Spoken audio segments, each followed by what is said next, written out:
Bien-aimés dans le Christ, bonjour, bonjour, bonjour, partout où vous êtes en train de nous suivre. Aujourd'hui, nous parlons de l'obéissance et de la crainte de l'Éternel. Je ne cesse pas de le dire parce que beaucoup de gens cherchent la bénédiction. Bien-aimé, aimer Dieu, ce n'est pas de travailler à l'église. Aimer Dieu, ce n'est pas lire la parole. Aimer Dieu, ce n'est pas prêcher la parole. Aimer Dieu, ce n'est pas nettoyer l'église. Aimer Dieu, ce n'est pas faire le ménage dans l'église. Aimer Dieu, c'est faire la volonté de l'Éternel. Parce que moi, je parle de l'amour profond envers l'Éternel. Bien-aimé, si tu aimes quelqu'un, tu fais tout ce qu'il sait qui est en train de te demander. Si tu aimes Dieu, fais la volonté de Dieu. Si tu aimes Dieu, fais ce que Dieu te dit. Ce n'est pas dire que tu aimes Dieu, tu prêches la parole, mais tu n'obéis pas à la parole de Dieu. Ça, c'est mensonge.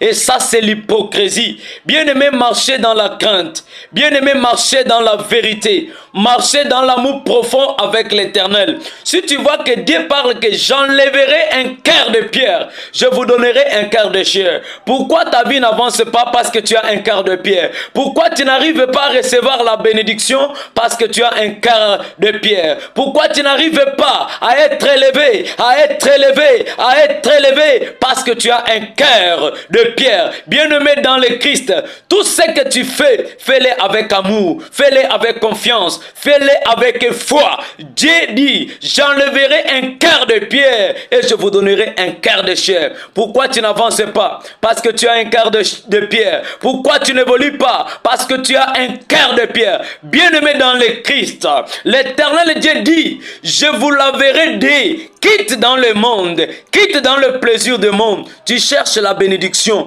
Pour trouver la bénédiction, c'est obéir et c'est de mettre Dieu et de faire la volonté de Dieu. Ce n'est pas dire que tu chantes pour que les gens tu vois que les gens voient que tu chantes, mais tu ne fais pas la volonté de Dieu. Le problème, c'est quoi, bien-aimé? Lui-même, Dieu dit que moi, Dieu, j'honore ce qui m'honore. Si tu ne fais pas la volonté de Dieu, tu ne seras jamais béni. Tu ne seras jamais exaucé. Tu es comme un cymbale qui retentit. C'est pourquoi je te dis, bien-aimé, enlève les sandales du péché, les sandales du mensonge, les sandales des critiques, les sandales de tous les scandales que tu es en train de faire. Peuple de Dieu, shalom et shalom, peuple de Dieu. Que l'Éternel vous bénisse et vous garde. Notre problème, c'est de faire la volonté de Dieu. Parce que lui-même, Jésus dit que je suis le chemin, la vérité et la vie. Celui qui me suit ne marchera pas dans les ténèbres, mais va marcher dans la lumière de la vie. Bien-aimé, quittez dans le chemin de mensonge, quittez dans le chemin de l'hypocrisie, le chemin des critiques, le chemin de mensonges, des critiques.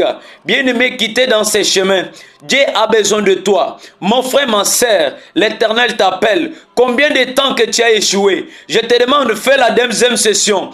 Le mari t'a abandonné, on t'a chassé au travail, ta famille t'a abandonné, t'a délaissé. Mais je te dis, si tu acceptes cette année d'accepter Jésus comme l'unique sauveur de ta vie va changer. Ta vie sera renouvelée. C'est pourquoi j'ai dit à une personne, si tu te consacres, fais d'abord la deuxième session. La deuxième session, tu dois réussir. La deuxième session de la vie, tu dois réussir. Si tu acceptes, on t'a engrossé, le mari a fui, mais tu te décourages. Bien-aimé, lève-toi. Je te dis, lève-toi. Parce que, écoutez, il y avait un chef de synagogue qui s'appelait Jairus. Son fils était près de mourir.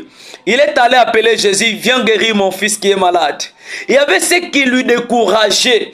Mais quand Jésus a entendu les paroles de découragement, il a dit, ne crains pas, crois seulement. Bien-aimé, malgré l'échec que tu as déjà rencontré dans la vie, ne crains pas. Crois seulement, l'Éternel va changer ta vie, l'Éternel va changer ton histoire. Parce que lui-même dit, invoque-moi, je te répondrai. Tu as quelqu'un qui est en Amérique, qui est en États-Unis, mais il t'a dit, en cas de problème, appelle-moi. Mais Dieu, il nous a donné un verset biblique. Jérémie 33, verset 3. Invoque-moi, je te répondrai. C'est ça le numéro que Dieu nous a donné pour l'invoquer. Que l'Éternel te bénisse, il te garde, il te protège tout au long de cette année 2026. Au nom de Jésus de Nazareth. Amen.